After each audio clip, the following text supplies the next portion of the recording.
Hey guys, welcome to Devotions. We're still in the book of Mark. We're moving into chapter 11 right now, and we come to the beginning of Jesus' story in Jerusalem. The last days of Jesus' life are now approaching, and Jesus boldly walks into Jerusalem. He knows where he's going. He knows that the cross is not too far away. He knows that he has so much stuff that he still has to teach his disciples. He knows he has so much personal trauma to go through, and yet Jesus boldly approaches this phase of his life.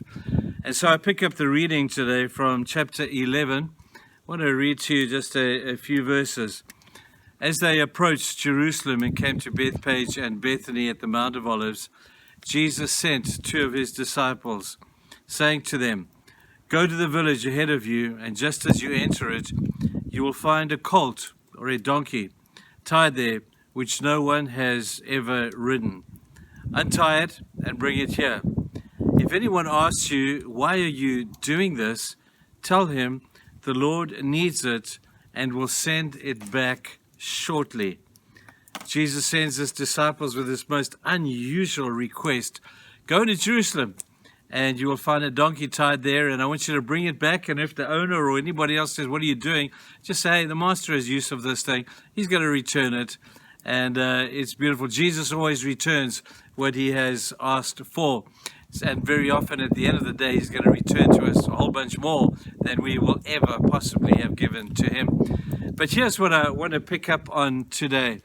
You know, the amazing fact of Jesus saying to the disciples, God has need of it.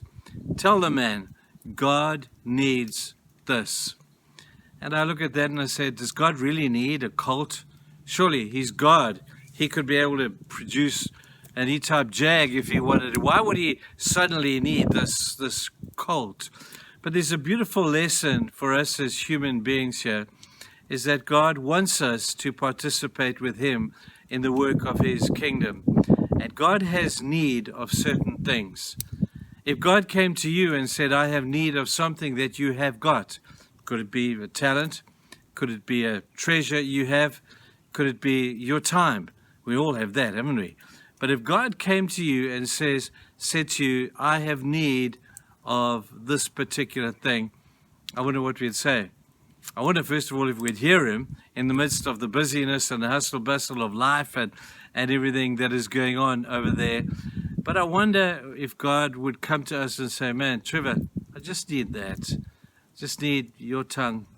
I just need your hands. I just need that finance. I just need that gift that you've got to be able to sing or to communicate or to do whatever." If God came to you and says, "I have need of that," I wonder if our response would be similar to what we see here.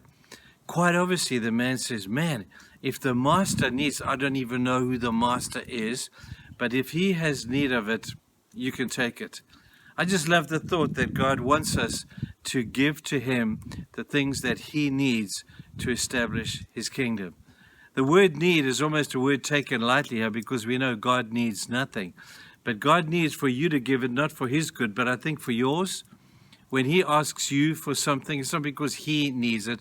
I think he kind of knows that you need to give it in order to be a part of his kingdom, to be a part of his plan, to be a part of that which he is wanting to achieve here on the earth.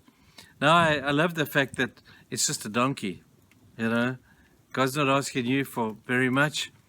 God came to a little boy and he said, "Hey, little boy, can I use your lunch?" The little boy says, "Willingly, it's just my lunch. I'll happily give you my lunch." And when he heard that Jesus needed his lunch, he volunteered it up. And he said, "Man, if the master needs my lunch, I will happily give that to him." Notice that the things that Jesus asks for are very small.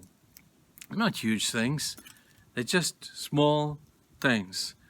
And if we could understand the power of small things in the hands of a powerful God. That colt was a picture of Jesus' humility. I want to cover this in tomorrow's devotion. It's beautiful. But that colt was just a colt, and Jesus didn't want to own it. He just wanted to borrow it for a short while. And he promised that he would have it sent back to the man to the owner again. When God comes to you, people, in the strangest of ways, maybe it'll be in your mind, maybe it'll be something you see or something you hear, and you hear, it's so difficult to describe, but you hear that little inner voice saying, now's your opportunity. Now's your gap. Take this opportunity to serve the kingdom. Give what God wants. Be a part of the establishment of his kingdom here on earth.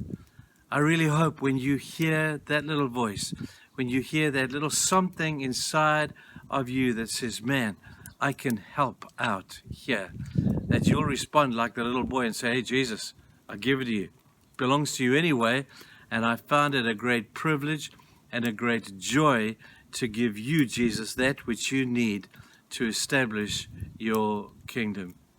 I really hope that you will hear that voice of God, because he does speak like that.